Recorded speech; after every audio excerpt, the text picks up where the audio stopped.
Hey guys, അപ്പോൾ ഈ ഒരു വീഡിയോയിലാണ് ഈ അടിച്ചായിട്ട് നാരങ്ങയുടെ തോട് കളഞ്ഞാൽ മുളക് പൊടി ഉപ്പ് മിക്സ് ചെയ്ത് ലോലിപോപ്പ് ആയിട്ടായിരിക്കുന്നത്. മുഖത്താണെങ്കിൽ ഒരു എക്സ്പ്രഷനും ഇല്ല. നമുക്കൊന്ന് ട്രൈ ചെയ്ത് നോക്കാം. അപ്പോൾ ഗൈസ്, അതിനായിട്ട് നമ്മൾ ഒരു നാരങ്ങ എടുത്തിട്ടുണ്ട്. അപ്പോൾ നമുക്ക് ഈ ഒരു നാരങ്ങയുടെ തൊലി കളഞ്ഞെടുക്കാം.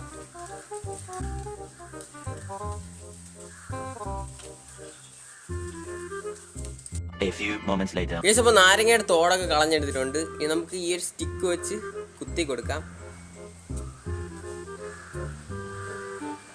ഓക്കെ ഗൈസ്, ഇനി ഈ ഒരു പാത്രത്തിലോട്ട് കുറച്ച് മുളക് പൊടി ഇട്ട് കൊടുക്കാം, കുറച്ച് ഉപ്പിട്ട് കൊടുക്കാം. ഗൈസ്, ഇനി കുറച്ച് പഞ്ചസാരയും കൂടെ ഇട്ട് കൊടുക്കാം. ഇനി നമുക്ക് നല്ല വൃത്തിയെ മിക്സും കൂടെ ചെയ്ത് കൊടുക്കാം. ഗൈസ്, അപ്പോൾ നമുക്ക് ഈ ഒരു നാരങ്ങനെ ഇതിലോട്ടിട്ട് കുളിപ്പിച്ചെടുക്കാം. ഗൈസ്, അപ്പോൾ ഇത്രയും കഷ്ടപ്പെട്ട് ചെയ്യുന്നതല്ലേ, എനിക്കൊരു ലൈക്ക് മാത്രം മതി. അപ്പോൾ ആ ഒരു ലൈക്ക് അടിച്ചിട്ടില്ലെങ്കിൽ ലൈക്ക് അടിച്ച് സപ്പോർട്ട് ചെയ്യാൻ മറക്കല്ലേ. ഓക്കെ ഗൈസ്, നമുക്കപ്പോൾ ഇതിനായിട്ട് കുളിപ്പിച്ചെടുക്കാം. ഗൈസ്, അപ്പോൾ നമുക്കിനി ഇത് ടേസ്റ്റ് ചെയ്ത് നോക്കാം.